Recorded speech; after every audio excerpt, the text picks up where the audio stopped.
kita lihat perkembangan Islam di Pulau Jawa Iya, khususnya, iya benar. dulu kayak Wali Songo seperti itu Mm-mm. dia menggunakan cara-cara untuk pendekatan melalui budaya. Sebenarnya kalau kita runtut itu ada suatu mungkin nilai yang kita ditanamkan ke kita sejak kecil itu adalah nguri-uri budaya. Ketika kita berani untuk melakukan pembelajaran yang di luar batas aman kita, itu akhirnya melahirkan sesuatu yang baru.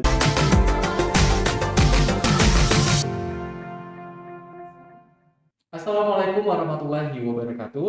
Halo Bestara, kembali lagi di Aksara Kalijaga. Nah, hari ini bersama saya Febri Aldiansyah yang tentunya akan berbincang-bincang seputar karya tulis ilmiah di lingkungan Fakultas Dakwah dan Komunikasi UIN Sunan Kalijaga. Bersama saya kali ini sudah hadir dua narasumber yang keren banget dan juga merupakan eh, pembuat dari karya tulis ilmiah, yaitu ada Mas Mudofir Yusuf. Apa Halo, kabar Mas? alhamdulillah baik. Alhamdulillah Iya. baik ya. Dan juga ada Mas Hairul Muna, apa kabar Mas? Alhamdulillah baik. Alhamdulillah baik ya. Nah, sedikit saya akan membacakan profil ya atau biografi nih dari Mas, biasa dipanggil Mas Yusuf Iya, ya, Mas Yusuf. dan juga biasa dipanggil Mas Muna.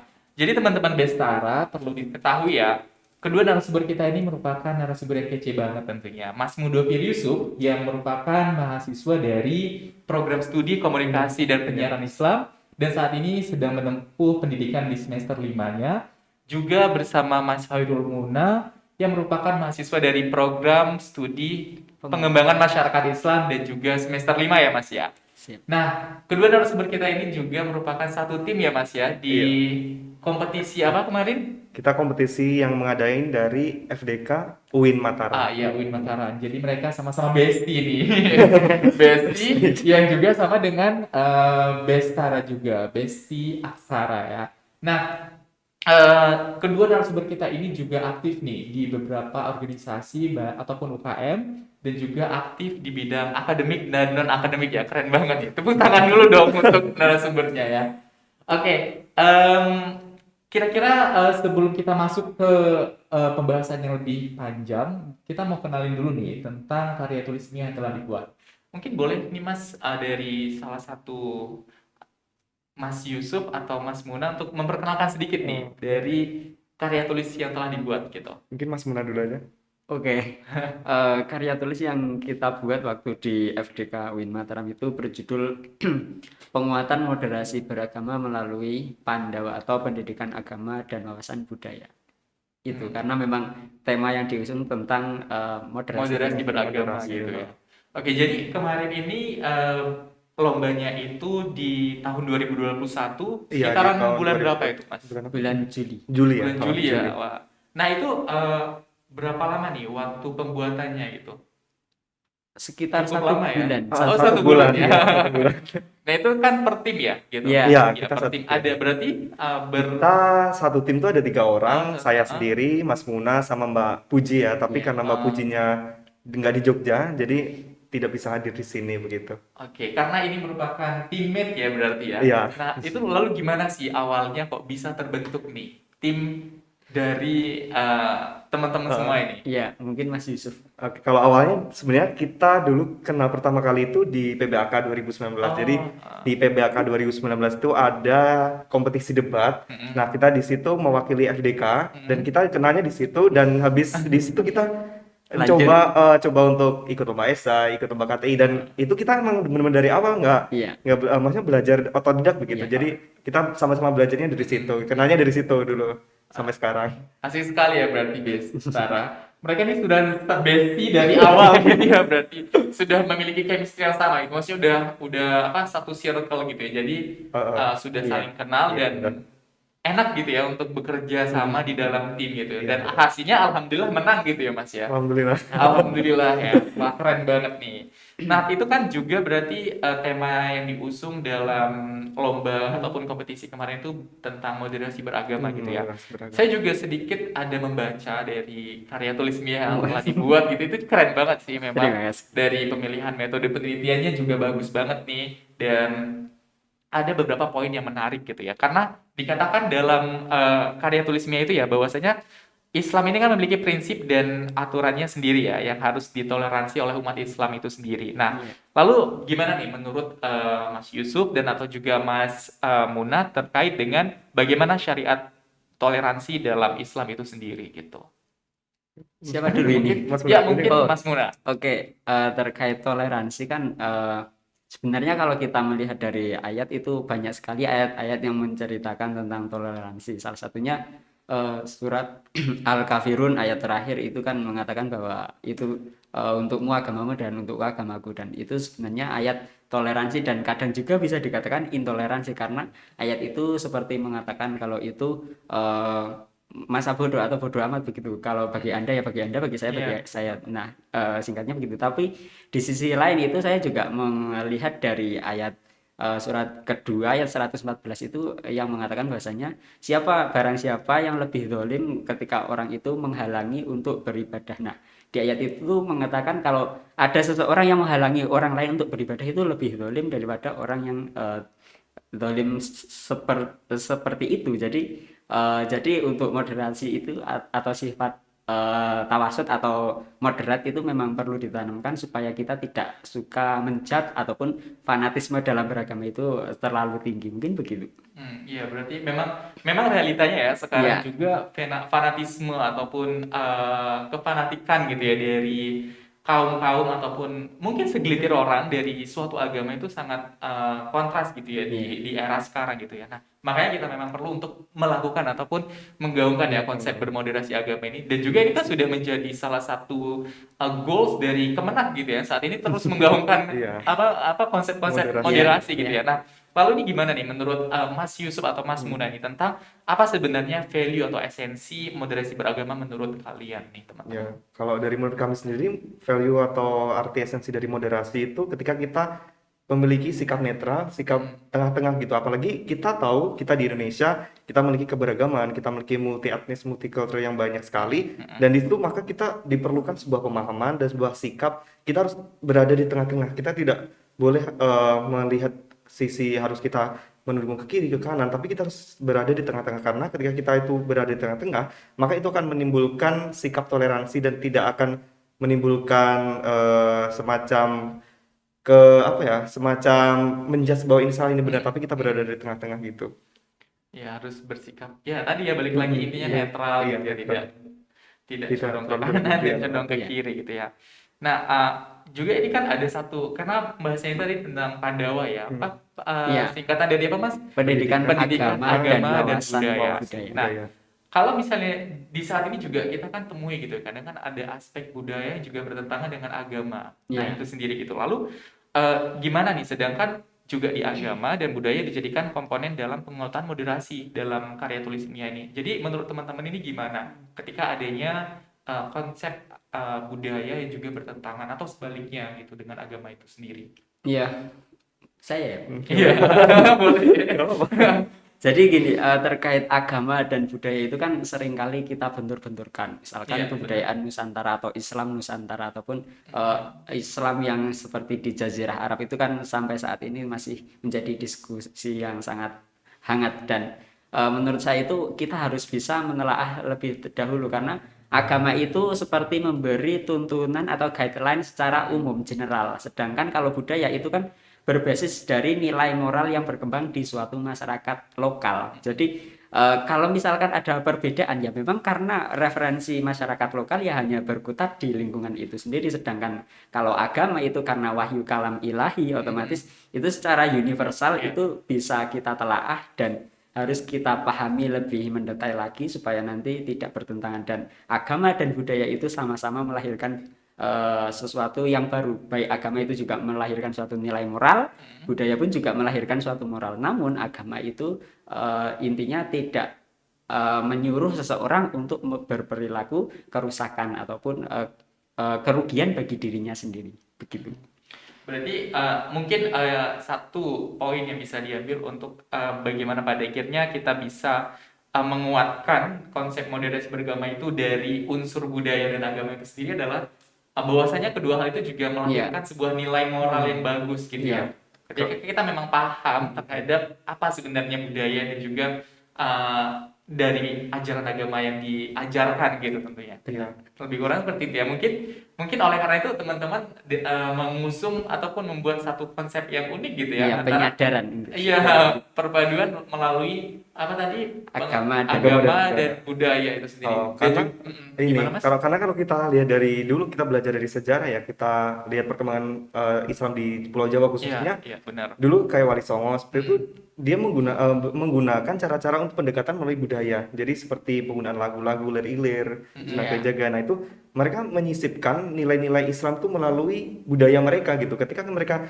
sudah memahami nilai-nilai Islam itu melalui budayanya mereka sendiri, itu mereka bisa lebih menerima gitu. Iya benar. Hmm. Berarti pengakuan dari segmentasi orang yang ada di situ juga akan lebih mudah untuk menerima gitu ya. Berarti dengan kita melihat atau menyesuaikan gitu. Berarti kalau bisa disimpulkan secara lebih singkatnya, berarti konsep yang teman-teman gaungkan di dalam karya tulis ilmiah ini dari Pandawa itu adalah untuk menyesuaikan salah satu bentuk adaptasi gitu ya terhadap ini sendiri Iya.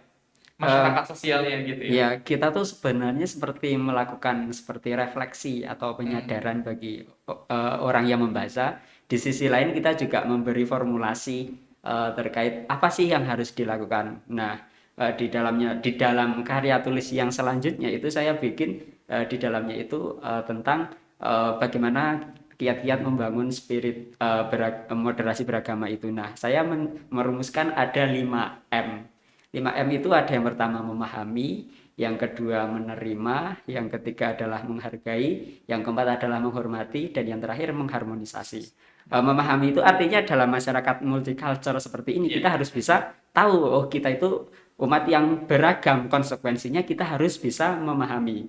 Terus yang kedua harus juga bisa menerima, karena ini sebuah keniscayaan yang harus kita jalani sebagai orang yang hidup di Indonesia. Yang ketiga adalah menghargai. Kita harus bisa menghargai orang lain, respect, supaya orang lain itu juga bisa menghargai kita. Dan yang keempat adalah kita menghormati mereka juga pasti akan menghormati kita. Dan yang terakhir, semua itu yang telah kita lakukan itu akan menjadi harmonisasi dalam umat keberagaman, atau sering kita tahu adalah Bhinneka Tunggal Ika. Mungkin begitu singkatnya. Ya. Menarik sekali tadi terkait dengan satu kata yang disampaikan oleh Mas Muna, yaitu tentang multikulturalisme gitu ya. Nah, ini sangat erat kaitannya dengan Indonesia tentunya ya. Yes. Dengan negara kita yang sangat multikulturalisme, banyak multikultur yang ada di negara kita saat ini. Nah, lalu gimana menurut teman-teman ini, Mas Yusuf dan juga Mas Muna, terhadap kendala dalam multikulturalisme yang salah satunya adalah tentang keagamaan itu sendiri. Maksudnya adalah manusia ini terkadang selalu menganggap selalu ada konsep egoisme gitu. Iya. Nah, dalam beragama dan juga berbudaya, lalu gimana nih tanggapannya dari Mas Yusuf? Mungkin dan Mas juga Yusuf Muna? dulu. Oke, menurutku itu sesuatu hal yang sukar, tapi walaupun sukar tapi walaupun sukar tapi kita tetap bisa mengubahnya secara pelan-pelan, karena namanya konsep, kita memahami suatu konsep, apalagi kita dididik sejak kecil, dan jika dari awal memang dididik dari kecil yang kita tidak memahami konsep moderasi, tidak memahami konsep toleransi, itu kan susah kan, karena kita dari awal udah terbentuk mindset yang seperti itu gitu. Apalagi ketika kita dari kecil terbentuk mindset yang seperti itu, dan ketika kita sudah besar, maka untuk meluruskan lagi itu perlu proses yang sangat lama sekali. Nah, maka dari itu ya sukar tapi ya kita tetap bisa gitu, ya. melalui pendekatan tadi, melalui pendekatan kebudayaan itulah ataupun melalui pendekatan atau sekarang dengan literasi digital seperti itu sih. Berarti ya memang pada akhirnya sukar belum tentu Tidak belum bisa. berarti tidak bisa gitu ya. Hanya aja memang membutuhkan Butuh waktu yang proses sama yang lama. dan juga butuh adaptasi, Benar. dan lain sebagainya. Mungkin kalau dari Mas Munianya sendiri gimana? Jadi terkait egoisme seseorang atau fanatisme dalam beragama itu, sebenarnya kalau kita runtut itu ada suatu mungkin nilai yang kita ditanamkan ke kita sejak kecil, itu adalah nguri-uri kebudayaan, atau kalau bahasa Indonesia itu melestarikan kebudayaan. Nah, sebenarnya ini bagus karena ini untuk menunjukkan jati diri siapa sih saya dan siapa sih lingkungan saya itu dan lain sebagainya. Tapi di sisi lain itu karena kita hanya diajarkan kebudayaan kita sendiri dan kita tidak diajarkan untuk memahami, oh ada yang lain, ada yang berbeda, ada yang memiliki begitu dan lain sebagainya. Akhirnya kita juga terlalu fokus kepada budaya sendiri dan menganggap budaya kita itu paling bagus dan budaya yang lain belum tentu seperti kita. Nah, itu sebenarnya bagus, tapi perlu kita selaraskan dengan pemahaman moderat itu tadi supaya kita bisa menghargai yang lain. Karena nguri-nguri kebudayaan pun juga yang lain pasti akan sama. Misalkan Jawa dengan Aceh ataupun Jawa dengan Papua itu pasti sama-sama akan melestarikan kebudayaannya. Tapi ketika tidak ditanamkan sikap untuk menghargai ataupun menerima keberagaman, otomatis itu akan sukar untuk bisa hidup berdampingan ataupun bersama-sama dalam Bhinneka Tunggal Ika itu tadi. Jadi balik lagi ya Bestara, kalau misalnya itu dengan konsep 5M yang telah tercantum di dalam karya tulisme ini, mungkin itu secara perlahan atau secara berkala gitu ya bisa diaplikasikan gitu ya di kehidupan sehari-hari kita. Ya memang notabene mungkin Bestara juga di rumah ini merasakan gitu ya dengan keberagaman dari mungkin sesimpel keberagaman yang ditemukan di satu kelas atau mungkin di satu fakultas prodi gitu ya. Satu kos. Iya, satu kos juga gitu ya. Jadi, nah itu kan ada tentunya keegoisan egoisme itu sudah menjadi hal yang manusiawi tentunya ya. Sudah memang nalurinya manusia untuk memiliki hal tersebut gitu ya. Tetapi balik lagi bukanlah bukanlah sesuatu yang dibenarkan untuk mengatakan bahwasanya kamu tidak benar sedangkan saya benar gitu ya, bukan begitu. Jadi, mungkin ya menarik sekali jika memang konsep dari karya tulis ilmiah dari Mas Yusuf, Mas Pemuna dan teman-teman yang lain yang telah dirangkum di karya tulis ilmiah ini dapat diaplikasikan di kehidupan sehari-harinya gitu ya, dengan konsep 5M tadi gitu. Nah, menyambung dari pernyataan dari Mas Muna tadi, Bestara, terkait dengan klaim kebenaran gitu ya. Nah, klaim kebenaran ini juga dibahas dalam karya tulis ilmiah ini ya. Itu suatu pembahasan yang menarik gitu. Karena memang di realitanya pun klaim kebenaran dari umat beragama, masing-masing agama tentunya, atau mungkin segelintir orang yang masih menganggap bahwasanya saya ini lebih benar daripada kamu, atau mungkin sebaliknya dari orang lain yang mengatakan seperti itu. Lalu, mereka yang menganggap bahwasanya kelompoknya ini jauh lebih baik atau mungkin memahami secara benar gitu tentang hal yang diyakini, sementara sudut pandang yang dibentuk di lingkungan sejak kecil dan juga pendidikan yang diterima setiap individu itu kan tidak jarang ya menjadi pemicu perpecahan antar kelompok gitu ya Mas ya. Nah, apakah kemudian kebenaran dari tiap sudut pandang ini yang mereka anggap bahwasanya saya sudah benar dan kamu tidak itu menjadi hambatan dalam bermoderasi beragama gitu? Dan bagaimana tanggapan Mas Yusuf dan juga Mas Muna terkait hal ini gitu? Iya.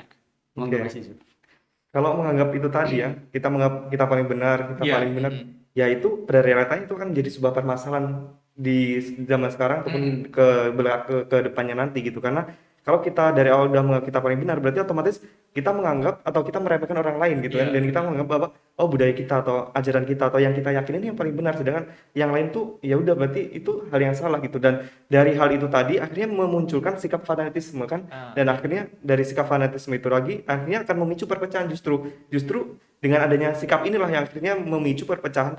Jika kita lihat dari tahun ke tahun ya, dari Indonesia nih banyak sekali peristiwa-peristiwa yang mengatasnamakan agama, mengatasnamakan budaya. Nah, itu kan hal yang sangat sensitif sekali gitu.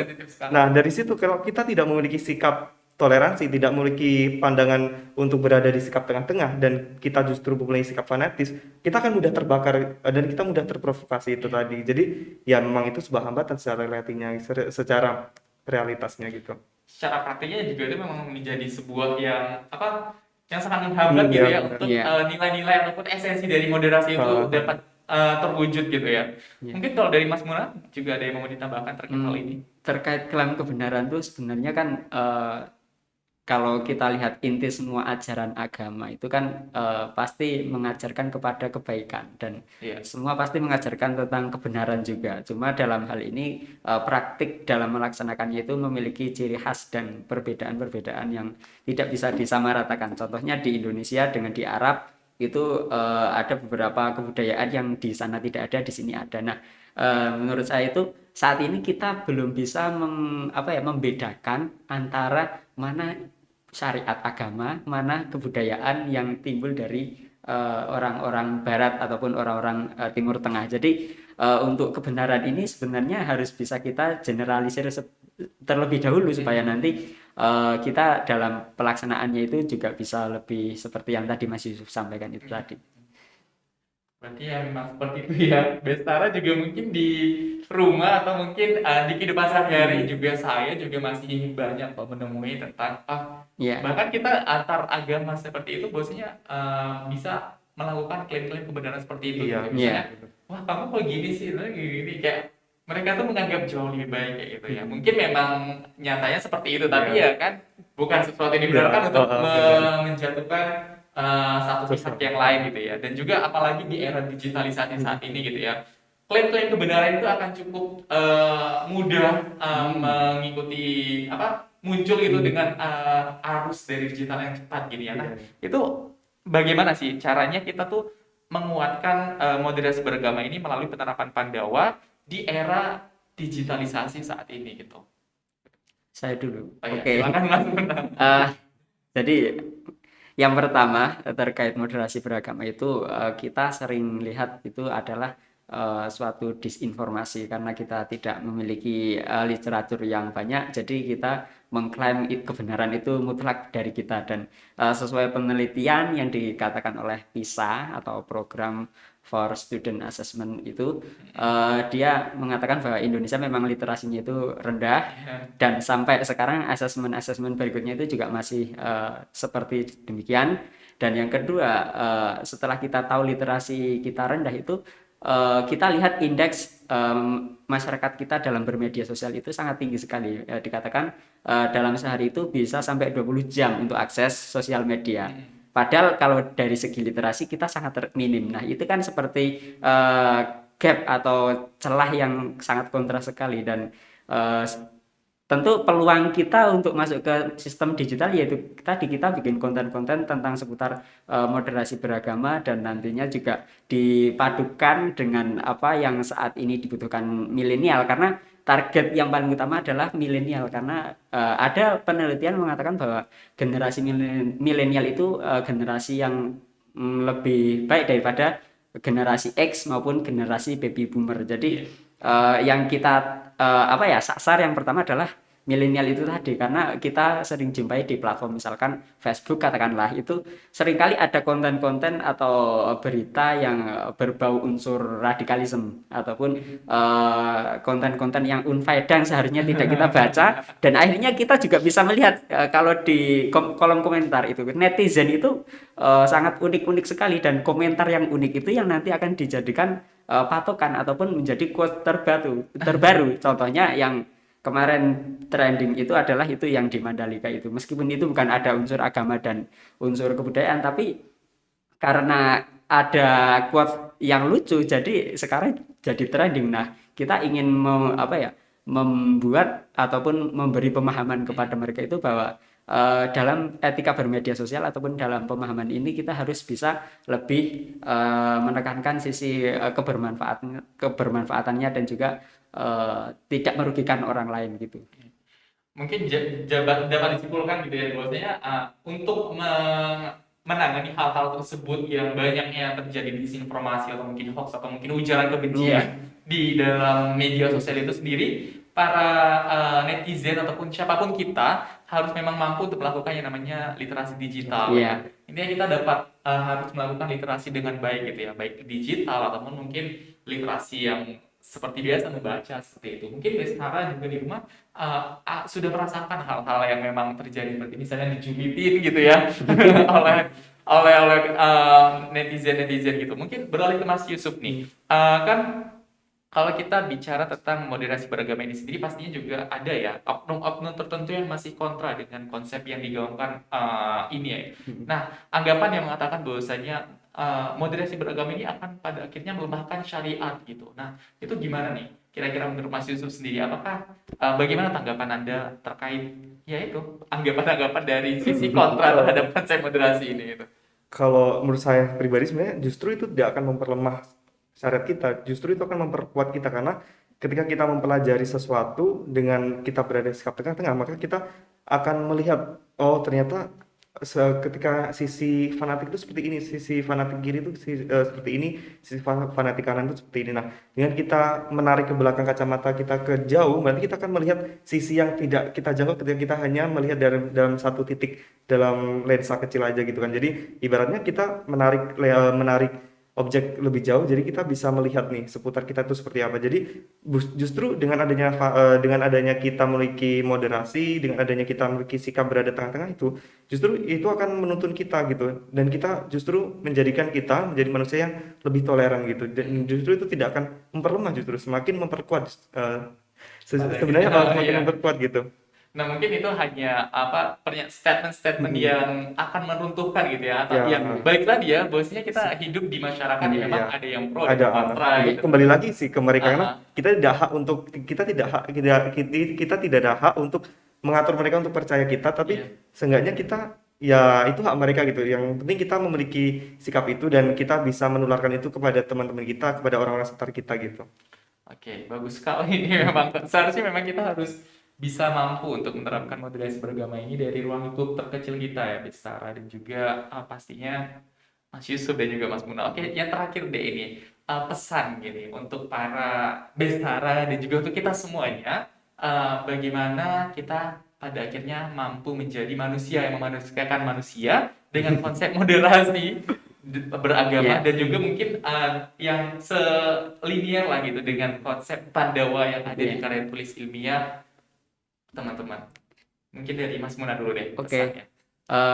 Untuk yang terakhir ini menurut saya itu adalah kita berkaca dari masa lalu itu bahwa Islam itu pernah menguasai peradaban. Ini bukan dalam artian saya mau mengunggulkan Islam, tapi ketika kita ingin menguasai peradaban kita harus bersatu, dan pada waktu itu spirit yang dibangun adalah untuk mempelajari hal-hal yang di luar dari mereka ketahui. Contohnya kita tahu ada ilmuwan besar yang seperti Al-Jabar, terus Ibnu Sina, Ibnu Khaldun, itu mereka bahkan mempelajari teks-teks manuskrip kuno dari Yunani, dan mereka belajar keluar dari zona yang mereka dalami. Jadi ketika kita berani untuk melakukan pembelajaran yang di luar batas aman kita, itu akhirnya melahirkan sesuatu yang baru.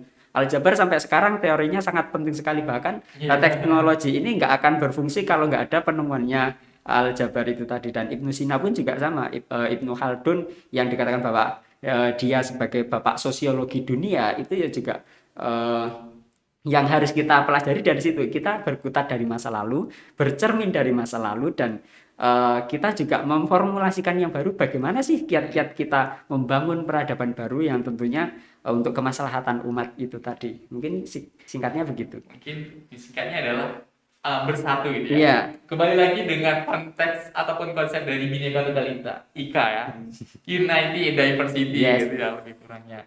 Nah, mungkin kalau dari Mas Yusuf Oke. sendiri gimana? Kalau dari saya singkat aja, tadi udah dijelaskan dari Mas Munat sejarah kita, kejayaan kita. Iya. Nah, kalau saya pribadi juga reminder juga buat kita semua, kita lihat karakteristik masyarakat Indonesia khususnya generasi muda sekarang ini, kita digempur era digitalisasi dengan informasi-informasi yang sangat beragam, dan kita lihat fakta status quo-nya memang masyarakat Indonesia, generasi muda Indonesia itu masih kurang literasinya, apalagi literasi digital sekarang. Nah, jadi pesan saya, ya kita ayo sama-sama belajar, sama-sama kita membudayakan lagi kegiatan literasi kita, karena dengan kita meningkatkan literasi itu, maka kita bisa menjadi manusia yang lebih kritis dan menjadi manusia yang tidak akan mudah termakan hoax, berita-berita yang tidak jelas. Nah, dari situ maka kita akan terhindar nih kayak itu tadi, adanya fanatis, dengan adanya lain sebagainya itu, karena dengan kita memiliki sikap itu, ya kita bisa menjadi wawasan kita semakin luas gitu sih. Benar ya. Dan pada akhirnya mungkin menarik lagi ke awal tadi ya, bahwasanya pada akhirnya dengan semua itu, dengan kita mungkin bisa bersatu dan kita mungkin bisa mengupgrade diri gitu ya melalui literasi digital yang saat ini di era digitalisasi, tentunya kita akan bisa hidup ataupun tinggal di masyarakat sosial yang multikultural ini dengan harmonis gitu ya pada akhirnya, benar. dengan nyaman dan bisa bersatu dan menuju peradaban yang jauh lebih Jauh lebih baik baik ya lagi. gitu, tentunya, dan bisa membangun negeri pada Iya, akhirnya pasti. amin. Wah, sangat menarik ya Pak, memang sangat menginspirasi dengan karya tulis ilmiah dari Mas Yusuf dan Mas Muna, dan satunya lagi Mbak siapa tadi itu. Dan jika memang kita bisa berkaca pada realitas sekarang dan juga merefleksikan diri dengan hal-hal yang sudah terjadi, pastinya kita akan mampu membangun diri untuk menjadi lebih baik dan bisa hidup di lingkungan yang lebih baik lagi gitu dengan adanya konteks apapun konsep dari moderasi beragama. Mungkin Bestara juga bisa ya mulai melakukan hal-hal tersebut dari luar lingkup terkecilnya, dari mungkin tetangga atau teman kelas dan lain-lain sebagainya. Dah sangat menginspirasi sekali nih dari kalian bersemuanya juga. Tepuk tangan dulu dong untuk kita. Untuk Mas ya. Terima kasih Mas Yusuf, terima kasih Mas Muna yang telah berbagi ilmu, wawasan dan juga pandangannya kepada kita semua, kepada Bestara, kepada saya pribadi itu sangat memberikan wawasan dan juga pandangan terbaru terkait dengan konsep moderasi beragama di kehidupan kita yang multikultural ini. Oleh karena itu mungkin saya mohon maaf nih jika mungkin ada kesalahan-kesalahan tadi dan juga mohon maaf kepada Bestara sekalian. Semoga apa yang kita bincang-bincang di Aksara Kalijaga kali ini dapat menjadi nilai tersendiri bagi kita untuk belajar menjadi manusia yang lebih baik. Mungkin itu saja dan sampai bertemu di Aksara Kalijaga selanjutnya. Dan terima kasih atas atensinya. Selamat sampai jumpa. Assalamualaikum warahmatullahi wabarakatuh. Waalaikumsalam warahmatullahi wabarakatuh.